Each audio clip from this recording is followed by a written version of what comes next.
भक्तो ओम नमः शिवाय, श्री शिवाय नमस्तुभ्यं, जय श्री महाकाल। जी हाँ भक्तों, क्या आपका भी जो बच्चा है, उसका जो मन है वो पढ़ाई में बिल्कुल भी नहीं लगता? आप लोग बहुत ज़्यादा परेशान हैं उसकी पढ़ाई के लिए कि आखिरकार हमारा जो बच्चा है वो पढ़ता क्यों नहीं है? जब भी आप उसको पढ़ाने के लिए बैठाते हो, तो इधर-उधर के कामों में लग जाता है, कहीं खेलने चला जाएगा, कहीं घूमने चला जाएगा, लेकिन पढ़ेगा बिल्कुल भी नहीं।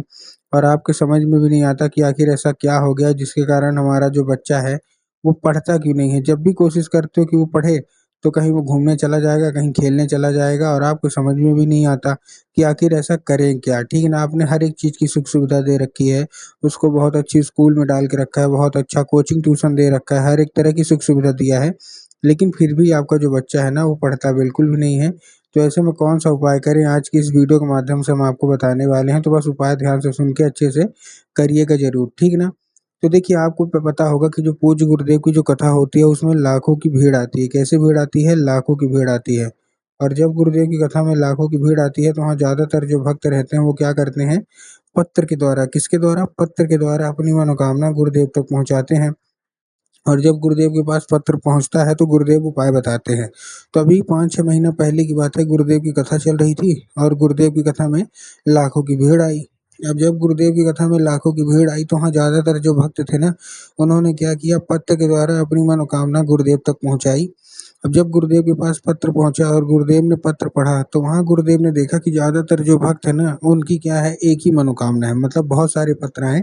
और जब गुरुदेव ने पढ़ा तो वहाँ देखा कि बहुत सारे लोगों का एक ही मनोकामना है, जो कि माता-पिता है ना, सबका एक ही मनोकामना है कि गुरुदेव, हमारा जो बच्चा है उसका जो मन है ना वो पढ़ाई में नहीं लगता। हम लोग बहुत ज़्यादा परेशान हैं उसकी पढ़ाई के लिए कि हमारा जो बच्चा है वो पढ़े, लेकिन फिर भी वो पढ़ता ही नहीं है। जब भी हम बोलते हैं कि पढ़े, तो कहीं घूमने चला जाएगा, कहीं खेलने चला जाएगा, कहीं कुछ करने लगेगा, पढ़ेगा बिल्कुल भी नहीं। कृपया करके कोई उपाय बता दें। हम लोग बहुत ज़्यादा परेशान हैं कि हमारा जो बच्चा है वो पढ़े। हम लोग बहुत ही ज़्यादा टेंशन में हैं, हमने क्या कुछ नहीं किया उसके लिए। बहुत अच्छी स्कूल में डाल के रखा है, बहुत अच्छा कोचिंग ट्यूशन दे रहे हैं, हर एक तरह की सुख-सुविधा भी दे रहे हैं, लेकिन फिर भी नहीं पढ़ता। कृपया करके कोई उपाय बताएँ। जब गुरुदेव ने ये देखा तब गुरुदेव ने 2 से 3 उपाय बताए और कहा केवल और केवल ये उपाय कर लेना, तुम्हारा जो भी बच्चा है जिसका भी मन पढ़ाई में नहीं लगता, अवश्य रूप से उसका जो मन है ना वो पढ़ाई की ओर आकर्षित होगा ही होगा। अब जब गुरुदेव ने उपाय बताया तो लोगों ने जा जाके इस उपाय को घर में करना शुरू कर दिया। अब जैसे ही लोगों ने जा जाके इस उपाय को घर में करना शुरू कर दिया, वही लोग गुरुदेव की कथा में मात्र 1 से डेढ़ महीने बाद वापस आए, वही लोग। अब जब वही लोग गुरुदेव की कथा में वापस आए, तो उन्होंने क्या किया, फिर से एक बार गुरुदेव को पत्र लिखा। लेकिन ये वाला जो पत्र था, ये गुरुदेव को धन्यवाद के रूप में पत्र था कि गुरुदेव धन्य हो आपका, आपके द्वारा बताया गया उपाय हमने कर लिया है। हमारी सारी की सारी जो इच्छा थी, सारी की सारी जो मनोकामना थी वो पूरी हो गई है। हमारा जो बच्चा था ना जिसका मन पढ़ाई में नहीं लगता था, वो अब बिना बोले बिना कुछ कहे पढ़ने लगता है। आपका कोटि-कोटि धन्यवाद। तो देखिए जो लोग भी मेरी आवाज़ सुन रहे हैं ना, अगर आपको भी जानना है कि आखिर ऐसा कौन-सा उपाय है जिसको करने मात्र से जो बच्चे होते हैं वो बिना कुछ बोले, बिना कुछ कहे अपने आप पढ़ाई की ओर आकर्षित होने लगते हैं, तो चलिए हम बताते हैं आपको आज की इस वीडियो के माध्यम से कि आपको करना क्या है। तो बस उपाय ध्यान से सुन के अच्छे से करिएगा ज़रूर। अगर आपने आज का ये उपाय कर लिया, तो अवश्य रूप से आपका जो बच्चा है वो अवश्य रूप से पढ़ेगा ही पढ़ेगा, ठीक?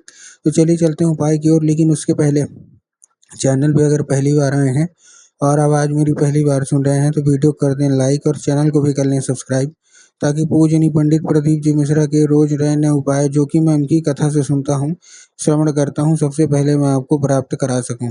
तो देखिए जो हमारा सबसे पहला उपाय है, इस उपाय में आपको करना क्या है? जो हमारा सबसे पहला उपाय है, इस उपाय में आपको लेना है 3 काली तिल और 1 धतूरा। क्या-क्या लेना है? 3 काली तिल लेना है और 1 धतूरा। अब देखिए काली तिल और काली मिर्च में ना बहुत सारे लोग कन्फ्यूज़ होते हैं कि काली तिल लेना है कि काली मिर्च लेना है। तब गुरुदेव ने साफ-साफ बताया कि आपको क्या लेना है, आपको लेना है काली तिल।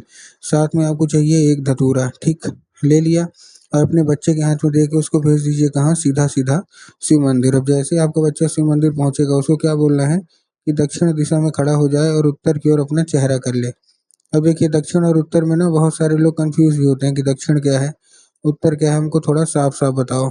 तब गुरुदेव ने साफ-साफ बताया है कि आप जिस भी शिव मंदिर जा रहे हैं, उस शिव मंदिर के जिधर साइड जलाधारी होगा ना, आपको अपना चेहरा उधर साइड करके खड़े हो जाना है, ठीक? खड़े हो गए, खड़े होने के बाद आपको क्या करना है, एक नाम लेके, कौन-सा? महादेव का बहुत ही सुंदर सा नाम है, श्रम्भेश्वर महादेव। तो बस आपको करना क्या है, आपको श्रम्भेश्वर महादेव का नाम लेके उन्हीं का स्मरण करके आपको चुपचाप क्या कर देना है, आपको अर्पित कर देना है बस। पूज्य गुरुदेव कहते हैं कि अगर आपने श्रम्भेश्वर महादेव का ये उपाय कर लिया ना, तो अवश्य रूप से जो भी इच्छा है, जो भी मनोकामना है, वो पूरी होगी ही होगी। ठीक, ये था पहला उपाय। अब जो हमारा दूसरा उपाय है, इस उपाय में आपको क्या करना है, इस उपाय में आपको लेना क्या है, इस उपाय में आपको लेना है एक लाल फूल। क्या लेना है, एक लाल फूल लेना है। ठीक, लाल फूल आपने ले लिया। अब लाल फूल जब लेंगे तब आपको करना क्या है, जैसे आपने लाल फूल लिया, लाल फूल लेने के बाद आपको क्या करना है, माता सरस्वती की आपके घर में फोटो होना 3 बार है। अगर आपके घर में माता सरस्वती की फोटो है तब तो अच्छी बात है, लेकिन अगर आपके घर में माता सरस्वती की फोटो या मूर्ति कुछ नहीं है, तो आपको क्या करना है, बाजार जाना है, माता सरस्वती की फोटो लाना है और अपने घर में उनको स्थान देना है। ठीक, स्थान दे दिया। स्थान देने के बाद आपको करना क्या है, जैसे आपने स्थान दिया, तो शाम के वक्त जब भी आपके घर में पूजा पाठ होती है ना, तो आपको क्या करना है, चुपचाप शाम के वक्त आपको क्या करना है, अर्पित करना है वही फूल माता सरस्वती को, और माता से उसको औषधि के रूप में मांगना है कि माता कृपया करके हमको इसको औषधि के रूप में प्रदान करिए। हमारा जो बच्चा है उसका जो मन है वो बिल्कुल भी पढ़ाई में नहीं लगता। अब क्या होगा, अब वो औषधि का रूप ले लेगा। ठीक, अब आपको करना क्या है, जैसे वो औषधि का रूप ले लेगा, औषधि के रूप के बाद आपको करना क्या है, उसी रात जब आपका बच्चा अच्छे से खाना पीना खा के सो जाए, तो आपको क्या करना है, वो लाल फूल उठाना है और अपने बच्चे के माथे पे 2 से 3 बार आपको चुपचाप क्या कर देना है, फेर देना है बस। पूज्य गुरुदेव कहते हैं कि उस फूल के ज़रिए स्वयं माता जो सरस्वती होती है ना, वो उसके दिमाग में प्रवेश कर जाती हैं। ठीक, ये था हमारा दूसरा उपाय। अब हम चलते हैं अपने तीसरे और आखिरी उपाय की ओर। अब देखिए, जो हमारा तीसरा और आखिरी उपाय है, इस उपाय में आपको करना क्या है, जो हमारा तीसरा और आखिरी उपाय है, इस उपाय में आपको एक पान का पत्ता लेना है और पान के पत्ते के ऊपर आपको शहद का लेपन कर देना है। क्या करना है, पान के पत्ते के ऊपर शहद का लेपन कर देना है। ठीक, कर दिया शहद का लेपन। अब शहद का लेपन करने के बाद आपको क्या करना है, चिकने साइड करिएगा, इधर चिकना साइड होता है। ठीक, कर दिया। अब करने के बाद आपको करना क्या है, जैसे आपने कर दिया, अपने बच्चे के हाथ में दे दीजिए और उसको भेज दीजिए कहाँ, सीधा सीधा शिव मंदिर। अब जैसे आप शिव मंदिर भेजेंगे, शिव मंदिर भेजने के बाद उसको बोलना है, आपको दिमाग में आगे जाएंगे और बाबा भोलेनाथ के ऊपर अर्पित करवा देंगे, जो कि पूर्णतः गलत है। आपको बाबा भोलेनाथ के ऊपर अर्पित नहीं करवाना, आपको माता सुख सुंदरी के ऊपर अर्पित करवाना है।